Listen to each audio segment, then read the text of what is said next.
Greetings to everyone, wherever you are and whatever hour it may be. Today, I invite you to experience a world rarely seen from the inside, the life of a medieval executioner. From his birth, marked by an unwanted inheritance, to his final breath, you will follow the path of one man from beginning to end. For the next 40 minutes, you will hear a story about duty, isolation, and the strange craft that stood between law and chaos. This text is voiced by AI, yet I hope the atmosphere and meaning will feel alive to you. So, settle in. Let your breathing slow. Let the present loosen its grip. We are going to a place where time moves differently, where names matter less than functions, and where a single profession can mark you for life before you ever understand why. You are born in a town that does not like you yet. It does not hate you actively. That comes later. For now, it simply knows where you belong. Your house stands close to the town walls, but not inside them. Close enough that you can hear the church bells, far enough that you are never invited when they ring for celebration. You learn this geography before you learn words. The distance between your door and the rest of the town is measured not in steps, but in silence. Your father is the reason. He is not a criminal. He is not a murderer in secret. He is something far worse in the eyes of your neighbors. He is the man who kills openly, legally, and on command. He is the executioner. In the Middle Ages, someone must do this work. The law demands it. The king demands it. The church approves it. But no one wants to touch the hand that carries it out. And because your father touches that hand every day, the stain passes to you the moment you are born. You do not understand this at first. As a child, you only notice patterns. Other children stop playing when you approach. Mothers pull them away by the arm. When you fall and scrape your knee in the street, no one rushes to help. Not because they are cruel, but because helping you would mean acknowledging you. Your family is tolerated, not welcomed, needed, but despised. Your father leaves the house early, often before dawn. When he returns, he washes his hands for a long time, longer than seems necessary. Sometimes the water runs red, even though there's no wound you can see. You learn not to ask questions. Questions make adults uncomfortable, and uncomfortable adults are dangerous. Food appears on your table reliably, better than what many peasants eat. Meat more often. Bread that is white instead of brown. This is another lesson you learn early. Your family is paid well, but never thanked. Coins are slid across tables without eye contact. Payment is precise, emotionless, almost ritualistic. Your father never drinks in public, he never laughs loudly, he never argues. In a world where men boast and brawl, he is quiet, not humble, controlled. You eventually understand why. Any display of excess would give the town permission to hate him openly. Restraint is his armor. As you grow older, you begin to notice smells, not the obvious ones, not blood. Blood washes away. It is the other smells that linger: tanned leather, grease, wood soaked with oil, iron that has been cleaned too many times. These smells cling to your father's clothes, his tools, his skin. They follow him into the house and settle into the walls. In the yard behind your home stands a small shed. It is always locked. You are told never to go near it. You obey, not because you are afraid of punishment, but because even as a child, you sense that curiosity has consequences here. On execution days, the town changes its rhythm. People wake earlier. Vendors set up stalls near the square. Children are suddenly allowed outside. This is a lesson too. Death, when sanctioned, becomes entertainment. You are kept indoors. Your mother shutters the windows. Still, sound travels. You hear the crowd before you hear anything else. A low, restless murmur, like an animal shifting its weight. You hear the platform being assembled, wood against wood. Hammer strikes. Each sound lands heavier than the last. Your father eats little on these mornings. He checks his hands repeatedly. Not because they shake. They never shake. He checks them because they must not fail. Failure is not an option in this profession. A botched execution does not produce sympathy. It produces rage. When your father leaves, he does not look back. Not at you, not at your mother. This is not coldness. This is discipline. You will understand this later when you learn how thin the line is between authority and chaos. When he returns, it is quieter. The crowd has dispersed. The square has been washed. Life resumes. But something invisible has changed. It always does. Sometimes he brings news, not gossip, facts. A man confessed. A woman refused. A sentence was shortened. Another was not. These are not moral judgments. They are weather reports, neutral, unavoidable. As you reach your early teens, the town stops pretending. You are no longer a child they can ignore. You are a reminder of continuity, of inheritance, and inheritance terrifies them. You are denied apprenticeships. Guilds refuse you without explanation. You are turned away from inns. Even the church keeps you at a distance. You are allowed to attend, but never to participate. You may pray, but never lead. You may kneel, but never serve. Your path is narrowing, step by step, without anyone ever saying it aloud. One evening, your father finally speaks the words that have been hanging in the air since your birth. This work, he tells you, is not chosen, it is accepted. He does not ask you what you want. Wanting is irrelevant. Survival is not. He opens the shed. Inside are the tools, carefully arranged, meticulously maintained. Swords with broad blades and single edges, axes heavier than they look, knives of different lengths for different purposes, ropes coiled and dry, a block of wood, scarred beyond counting. Each tool has a name, a history, and a reason. None are decorative, none are symbolic. They exist to do a job as efficiently as possible. Your father places one in your hands. It is heavier than you expect, not because of the metal, because of what it represents. This is how your education begins, not with ideology, not with cruelty, but with technique. And technique, you will soon learn, is the difference between a swift death and a public disaster. Your childhood is over, not because you are grown, but because the world has finished pretending you might become something else. You are becoming the executioner. And this is only the beginning. The first thing you learn is that strength is not enough. In fact, strength alone is dangerous. Your father corrects your stance before he ever lets you swing a blade. Feet apart, knees loose, back straight, but not rigid. The body must move as a one piece. A strike that relies on the arms alone will fail. When it fails, people suffer. When people suffer, crowds turn. You practice on wood at first, thick posts sunk deep into the ground. They do not scream, they do not bleed, but they do resist. Your father marks the grain with chalk, showing you where the blade must land. A hand's width too far, and bone does not separate. Too shallow, and the neck twists instead of breaks. You swing until your shoulders burn, until your palms blister and harden, until the motion stops feeling like effort and begins to feel like habit. Precision becomes instinct. The town notices the change before you do. You're no longer merely the executioner's child. You are the next one. Whispers follow you. Doors close faster. Fewer people meet your eyes. A few spit when you pass, not openly, not yet. Fear is still stronger than hatred. Your education expands. You learn anatomy without books, vertebrae, tendons, the way muscle tightens under fear, where resistance hides. You learn that a human neck is not a simple thing, that skin stretches, that cartilage behaves differently than bone, that hesitation is felt immediately. Your father teaches you maintenance with the same seriousness as killing.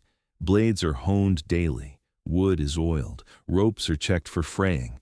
A single weak fiber can turn a hanging into a slow suffocation, and suffocation is the worst outcome of all. You attend your first execution, not as a child hiding behind shutters, but as an assistant. The platform feels different from above, higher, exposed. You feel the crowd pressing in, even when you do not look at them. Hundreds of eyes searching your hands, not your face. They do not care who you are. They care what you do. The condemned man smells of sweat and fear. It is sharp, acidic. Your stomach tightens, but your hands do not shake. This is another lesson.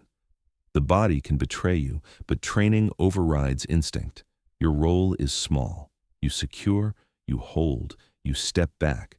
When the blade falls, you feel the impact in your bones even though you did not swing. The sound is not what people expect. It is dull, final, like a heavy book closing. The crowd exhales. That sound, you realize, is approval. Afterward, your father cleans the blade while you clean the platform. Blood seeps into wood no matter how quickly you work. You scrub until your arms ache, until there's nothing left to see, but you know it remains. It always does.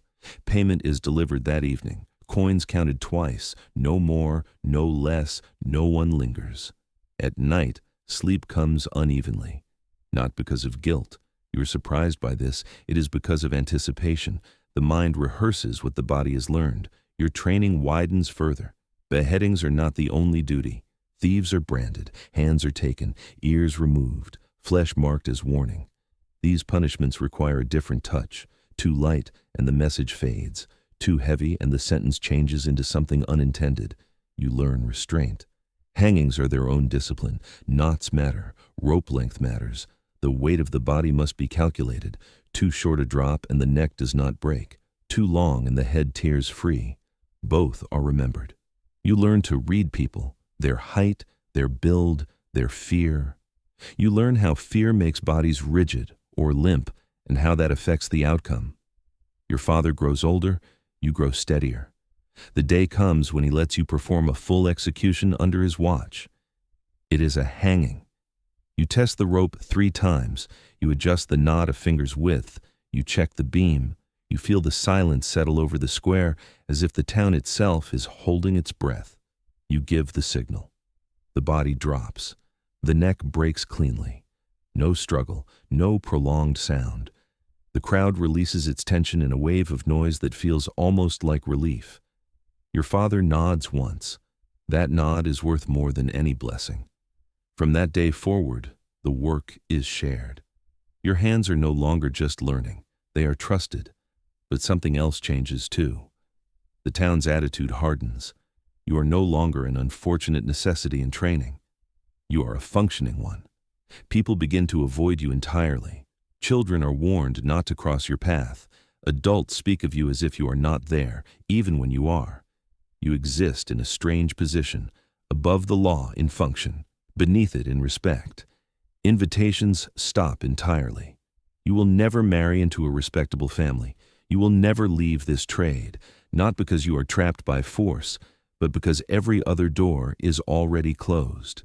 Your father tells you this plainly. When I die, he says, they will need you, and they will still despise you. This is the paradox you inherit. You are essential. You are untouchable. You are alone. And yet the work continues. The sentences do not stop. Crime does not stop. Authority must be made visible again and again. You are learning how to kill.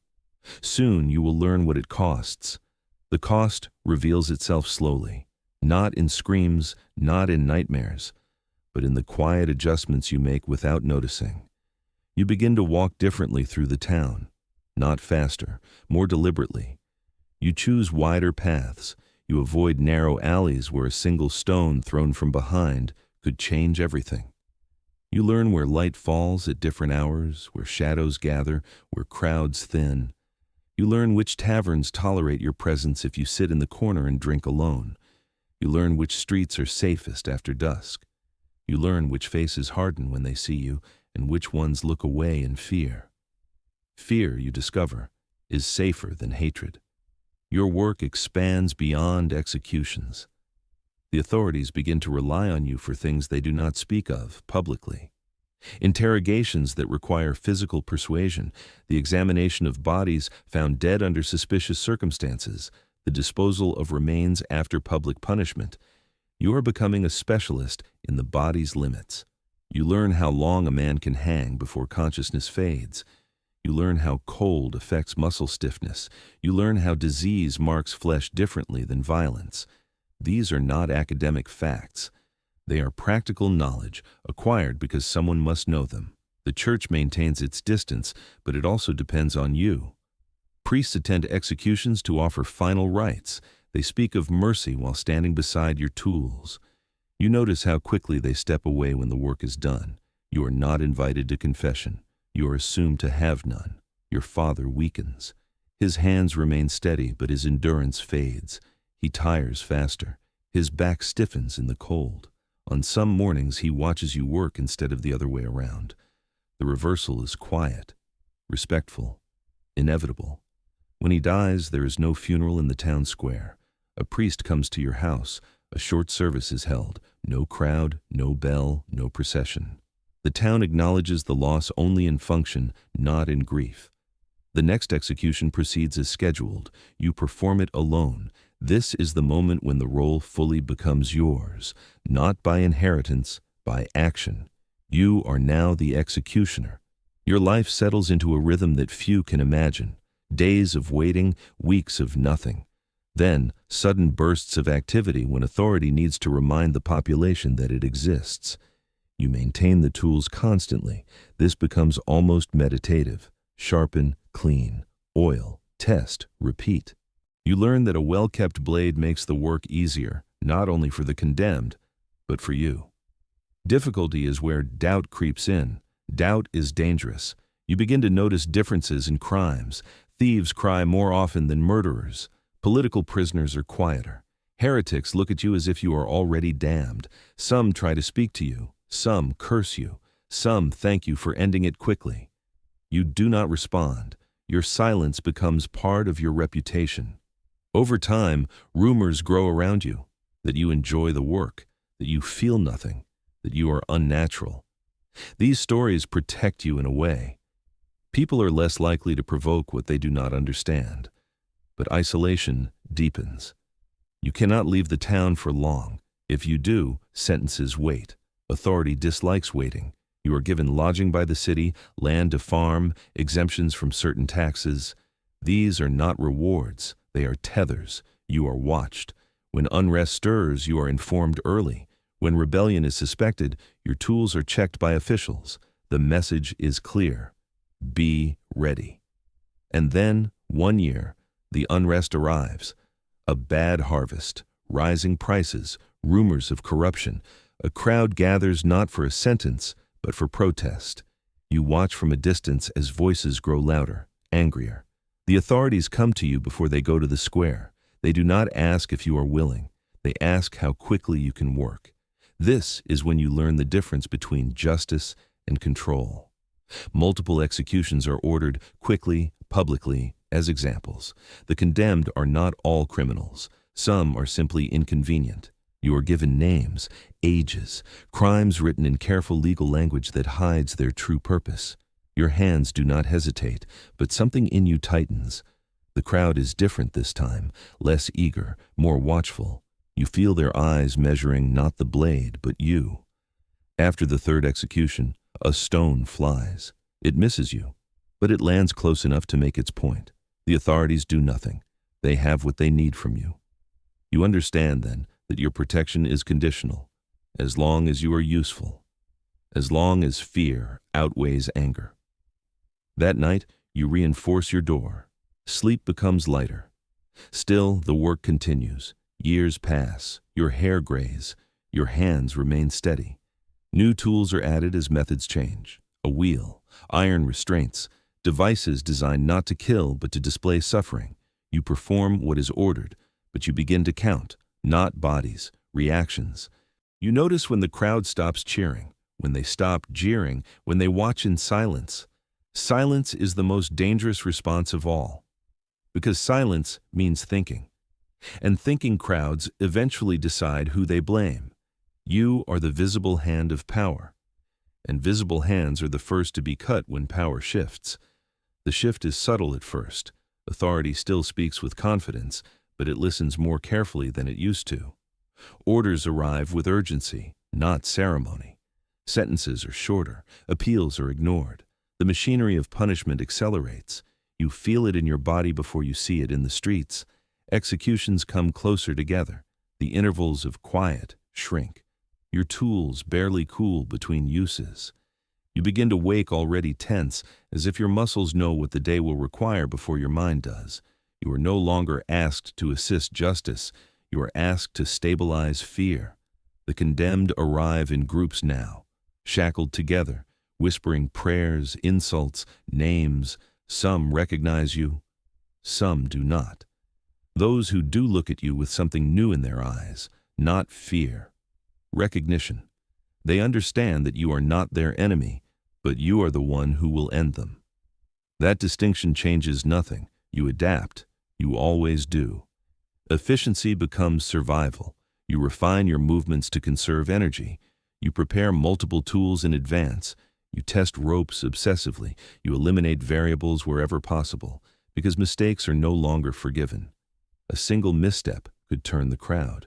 The square fills differently now. Fewer children, more armed men at the edges. The mood is heavy, compressed like air before a storm. You notice faces you have seen before, but now they do not look away. They stare. They remember you. After one execution, as you clean the platform, someone spits near your feet. Not at you, near you. Close enough to be intentional, far enough to be deniable. The guards say nothing.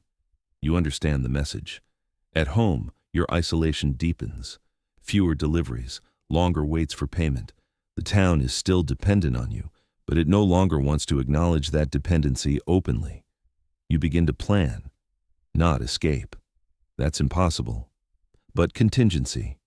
You secure documents proving your authority. You keep copies of warrants. You ensure witnesses are present. You do everything by the letter. Procedure becomes your shield. One morning, a sentence arrives that is different. The condemned is young, barely older than you were when you first lifted a blade. The charge is sedition, words spoken in a tavern, ideas, not actions. You read the order twice. You consider refusing. This thought surprises you, not because you are incapable of it, but because refusal has never been an option before. The system is cracking, and cracks invite choices. You perform the execution. The crowd does not react. No cheers, no gasps, just silence. That silence follows you home. That night, you realize something crucial. You have outlived your role, not in age, in function. Executioners are most useful when punishment feels rare and solemn, when death appears as a final resort, when authority wears a mask of inevitability. But when executions become common, they lose their power. And when fear no longer works, people look for a scapegoat. Your name begins to circulate differently, not in official documents, in whispers. You hear it when you pass open windows, when conversations stop too late. They no longer call you the executioner. They call you the butcher. One evening, a messenger fails to arrive. Then another. You wait days without orders. This is worse than constant work. Idleness means uncertainty. You are finally summoned, not to perform a sentence, but to attend a council meeting. You are not invited inside. You are made to wait. When they address you, their words are careful. They speak of reform, of calming the town, of reducing visible punishment. They speak of you in the past tense. They thank you for your service. They inform you that future executions will be handled differently, less publicly, less frequently, possibly elsewhere. They do not dismiss you, they sideline you. This is the most dangerous position of all. You are still marked, still known, but no longer protected by necessity.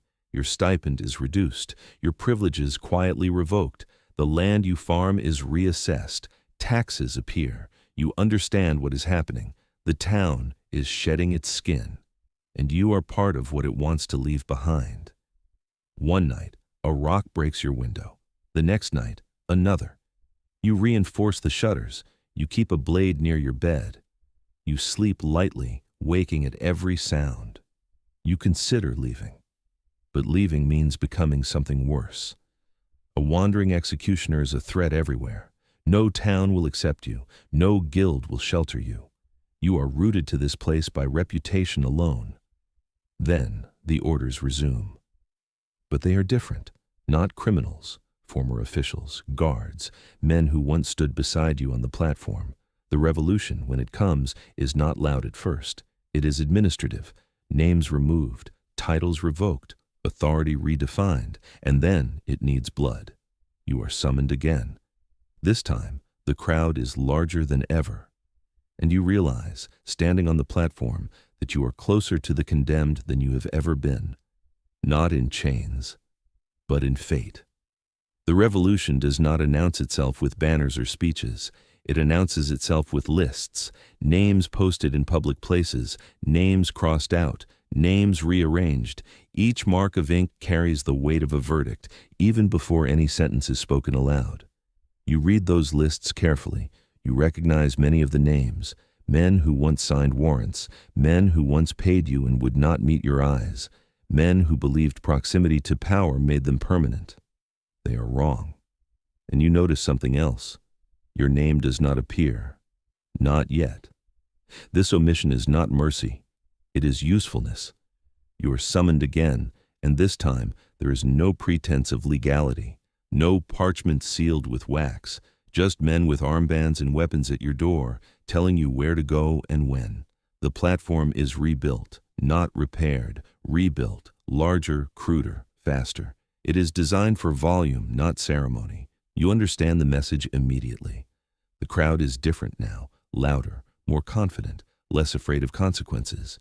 They shout slogans instead of insults. They chant names. Sometimes they chant nothing at all, letting the condemned fill the silence with their own panic. You are told to work quickly. You comply.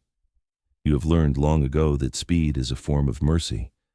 But now speed serves another purpose. It keeps the crowd from thinking too long about what is happening. You execute men who once nodded at you in passing, men who once stood safely behind law and uniform. Some recognize you, some beg.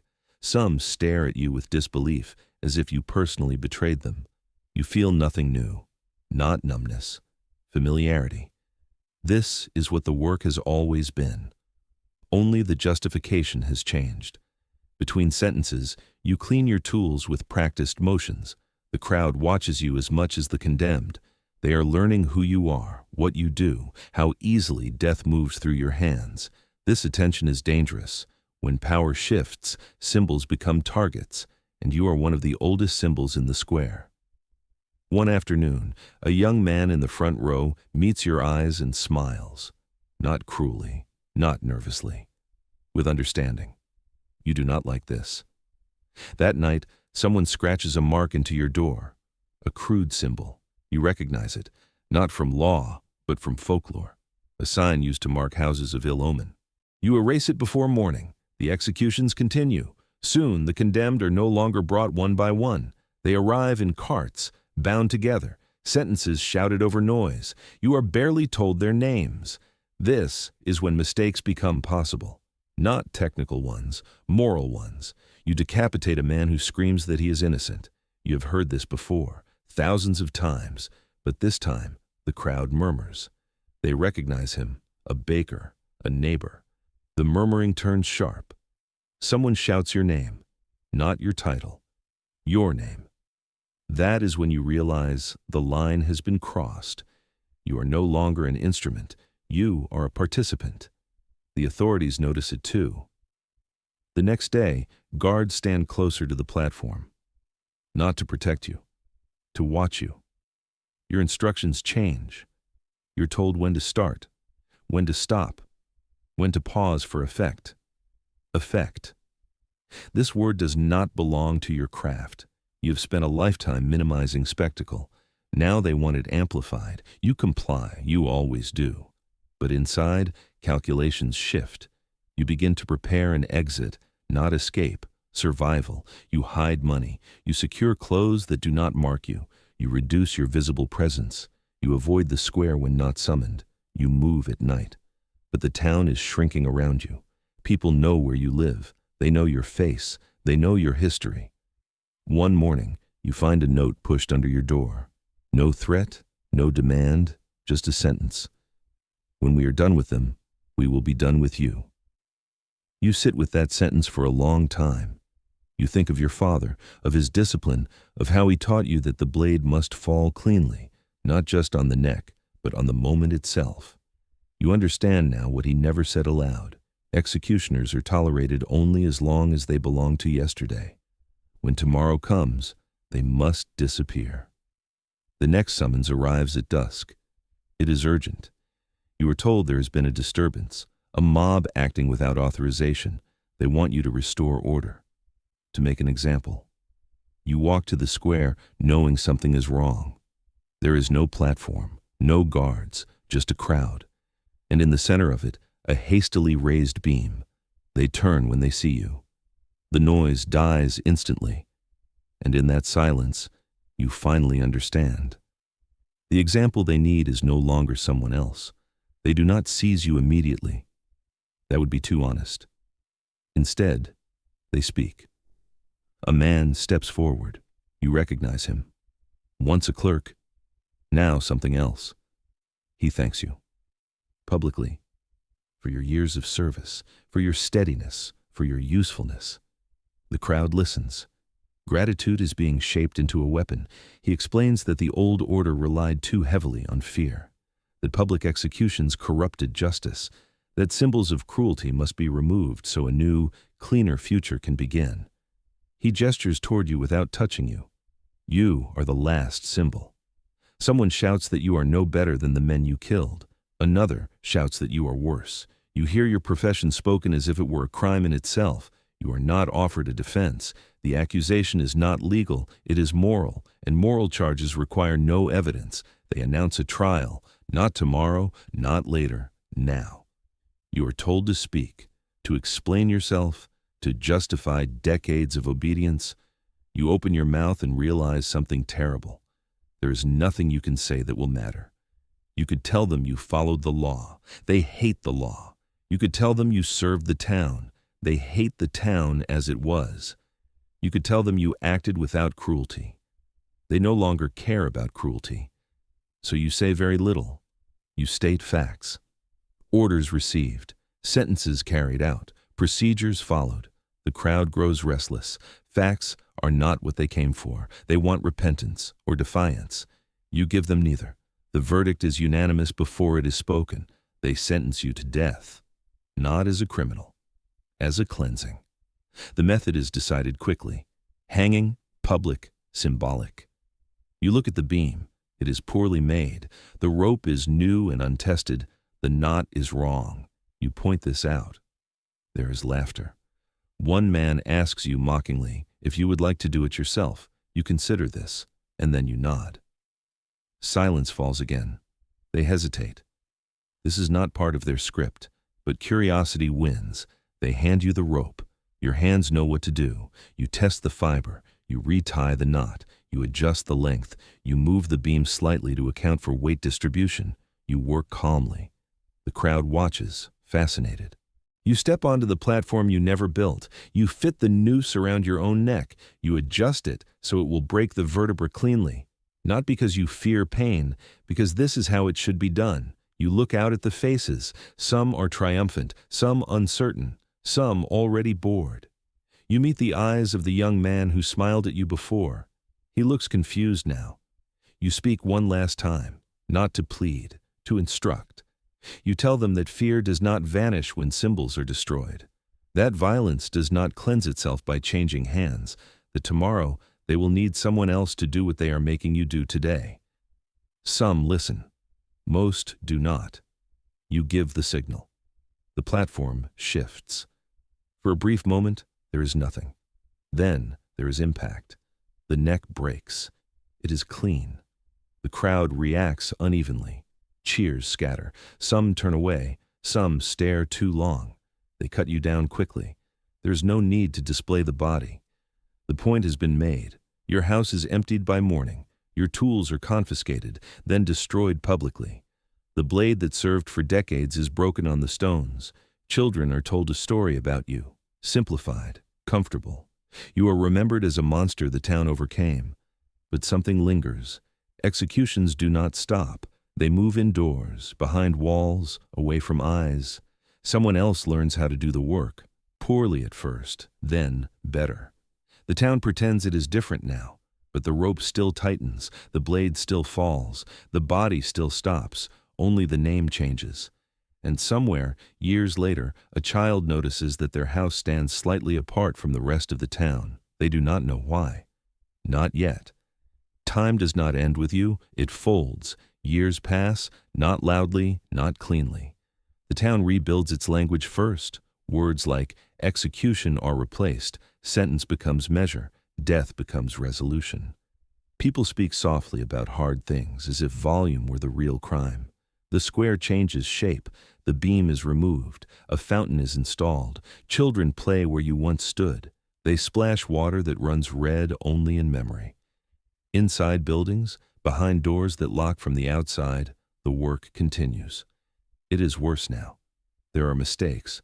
There are screams that last too long. There are bodies that do not die when expected. The new men doing the work do not have names. They wear masks. They rotate often. No one wants the role for long. This is considered progress. History is rewritten carefully. The old regime is taught as a disease, the revolution as a cure. You appear in lessons briefly. As an example of how cruelty was normalized, your face is drawn inaccurately, your motives simplified.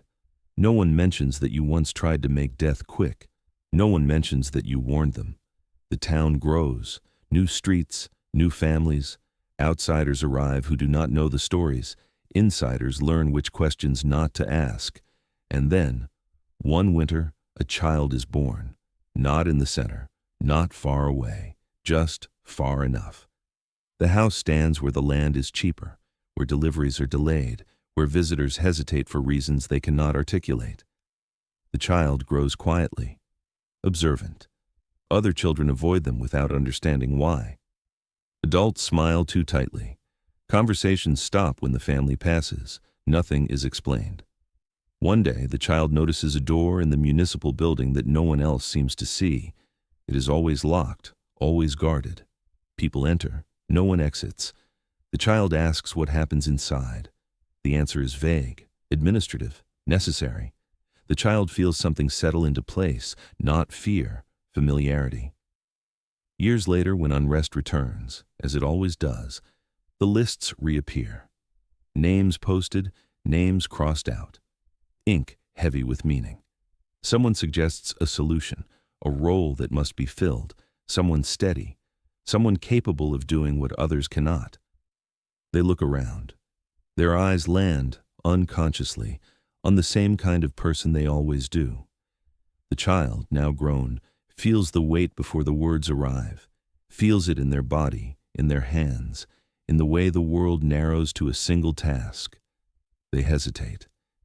That hesitation will not save them. It never does. Because towns forget names, they forget faces, they forget warnings, but they never forget the shape of the role.